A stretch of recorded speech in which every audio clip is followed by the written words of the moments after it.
right. Well, we got a new setup today. We got some issues, but we're going to deal. We got some controlled chaos we're going to throw at you guys. So, welcome to Puck Off with Gun. Hope you enjoy today's show. What do we got up first, Clint? Well, I think we should first say that apparently today's show is going to sound better. It is. New setup. It's already sounding better. I feel way more confident. Yeah, it's great. We're moving up in the podcast world here, we people. are. Sure, slowly but surely. I want to start off with saying a great congratulations to my favorite player of all time, Mr. Eric Lindros, and being inducted into the Hockey Hall of Fame this weekend. I'm pretty stoked about that, as he is my favorite player. I loved watching him growing up, and the trades that he went through and everything, like with the whole start of him being drafted and then sitting out and then being traded from New York to Philly and all that he partially revolutionized trading in the NHL, and I don't know. I think that more players should have played like him. He got a bad rap sometimes, maybe from injuries or whatever, but overall, my favorite player. So, congrats to him. He was a great player. He's a fantastic player.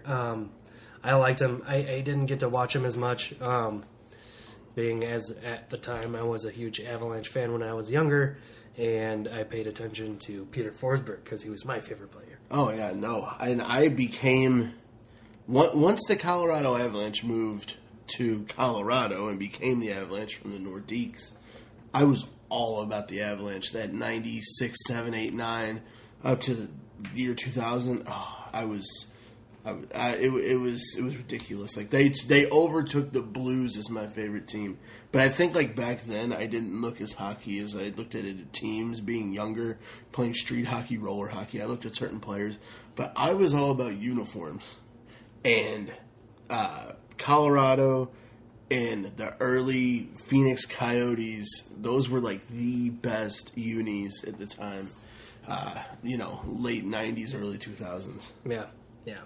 Those are some great rivalry games to watch. If you ever have a chance, you can probably find some on YouTube, Avalanche versus the Red Wings, or you can at least look at highlights. They are fantastic. Those were some of the best games to watch. They rival many for the past 16 to 20 years. They rival games played now. They do. And speaking of, Arizona Coyotes now, I read this week that they're talking about moving the team to Tempe to be closer to their fans. But the only problem with that is they have, way too much debt into their current stadium to build a new stadium. And the city of Glendale has put out, some ridiculous amount between taxpayer money. And it was so bad, I believe it was $152 million or something. Wow. It was so bad within 2 years they tried getting out of the deal. So now Phoenix is the Coyotes are trying to move to Tempe to be closer to their fan base. I don't really know how I feel about that. I mean, that's good for them. They got to do something. They got a young team, but yeah, I'm not really sure if that will work out for them. If they figured out their demographic and Tempe's where it's at. Phoenix and Glendale, Glendale has a lot of stuff going on with the colleges being there and everything. Yeah. So, speaking of the Hall of Fame with Lindros and everything, we have a list of 5 players and a couple outsiders and probables as far as the Hall of Fame goes. And I thought this was fun to do. I thought this was a cool list. The only thing is, I guess it differs for each person, but we were pretty we were pretty close on a lot of them. And now this is 5 players who, if they retired today, would make the Hall of Fame. That's how we put this. Now, one player is not in the NHL. He has moved to the KHL, but he is technically still playing. So, do you want me to go down my list first, and then you go down your list first, and we'll kind of Yeah, you go down here. You tell your number one, and then I tell you my number one. Okay, my number one is Datsuk. You can't complain with Datsuk. One of the best defensive, offensive players ever. I mean, he's got ridiculous hands. He can score goals. He's done everything. He did everything but captain. And the only reason he never captained was because Zetterberg was there. And he's a great player, though. Yeah. I feel like it's weird that it all goes back to Phoenix, since Phoenix now, the Coyotes, now have Datsuk's contract, which was really weird to me. Yeah. But they also have Pronger, too, and a couple other people that don't matter, because they apparently will take any aging player's contract. Right. But no, back to Datsuk. Great player. Probably within the top, I would say, easily 15, maybe crack the top 10 of all time. Yeah. Great. You can't deny it. Yeah. And everybody list differs, but yeah, Datsuk definitely is should crack the top 15 of everybody's list. I mean, he's won a Stanley Cup. He's 3-time Selke Award winner. I mean, he's a great player. That's that. I don't know. The only thing I think that lacks him above anything else is individual accomplishments. But he was on a really good team for a long time, for a couple years. But then the Red Wings started to fall off, and Datsuk and Zetterberg and even Alfredson, when he was there to a point, really held that team. Like they were that core, and they started to become those aging players. So yeah, I don't disagree with that as a number one at all.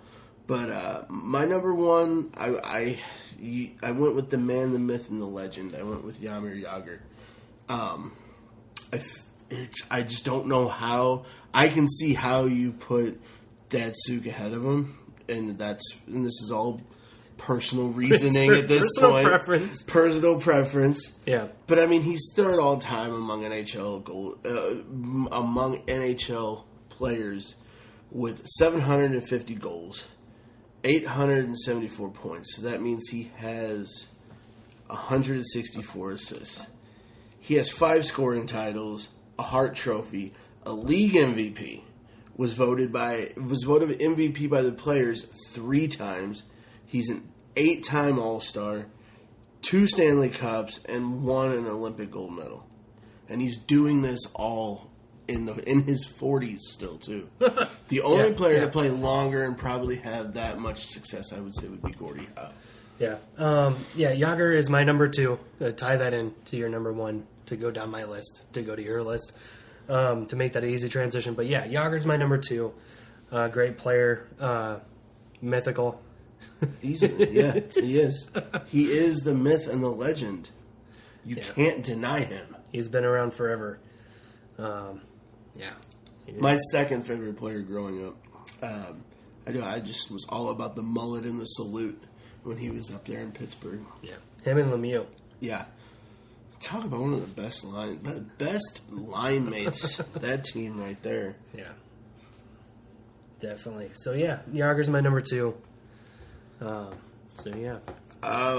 number 2, I went with Ovechkin. I did. He's a goal scoring machine. He just is. There's no one lately that has touched him in goal scoring. It's not like he's up there with goal scoring with like Wayne Gretzky, Mike Bossy, up there with that caliber of scoring. He's great. Yeah. He's led the league in goals 6 times.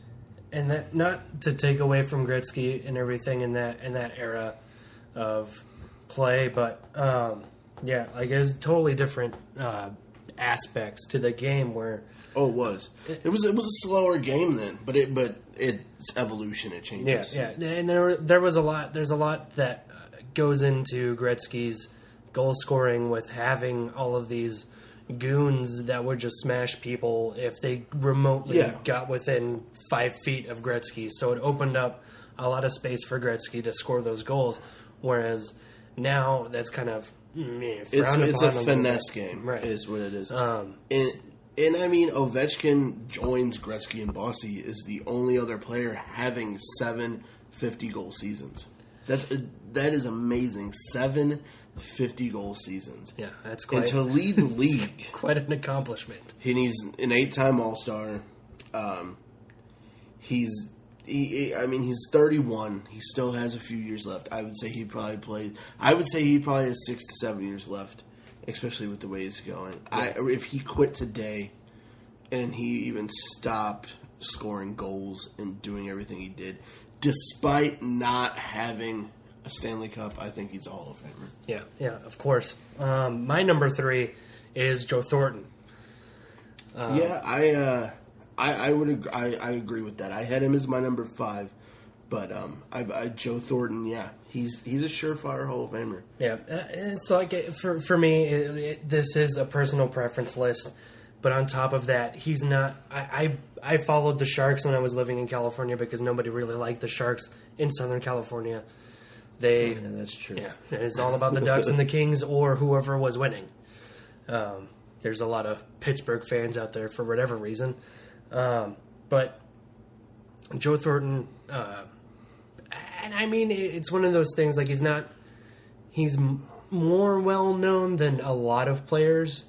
But here's the thing that you mentioned, and I think this is the Sharks. He plays for the Sharks. For a while, the Sharks were good, but they weren't great. And when Boston traded him in 2005-2006, they got Wayne Primo, they got Marco Strum, and Brad Stewart, all for Thornton. I'm going to go on record saying that, probably Boston shouldn't have done that. That year that they traded him, he won both the Hart and the Art Ross trophies. So you're trading which Thornton has become a franchise player. You traded that for 3 okay people. Like it's not to knock Sturm or Stewart, great players. Stewart was there for a while. Just that whole trade really worked out for San Jose, but I think that's what they had to do. And I think maybe, in a way, Thornton being in San Jose, somewhere where he was able to do what he wanted to do, maybe that helped him out. Yeah. But yeah, very much not very nationally known as some of the bigger players, but the dude is... He's a great player. He's a great player, but more than anything, he's a great teammate. 973 assists, and that ranks him 13th. So that means at least he is the 13th best player at passing the puck, if anything at all. And he is a great player, and he's one of those players that I never liked because I kind of wished he was on my team. Man, not to mention that he's a giant dude. He's a big physical presence on the ice. Yeah, he is, and he's also that falls into that Ovechkin category where he has yet to win a cup. Yeah, but I think with the game changing from the 60s, 70s, 80s, even mid 90s to what it is now, to be a great player through the draft, you're being drafted, coming up, you're seeing it with McDavid, Matthews, Gaudreau to a point, but a lot of it, like Crosby, Ovechkin, like a lot of everything is coming from the draft and that talent. So for your first few years, you might not have an opportunity to win a cup because you are what that team has. And I think that might have been Joe Thornton's kind of issue. He came in because he was that high draft pick. San Jose traded for him. And San Jose's good now. I mean, they got to the finals last year.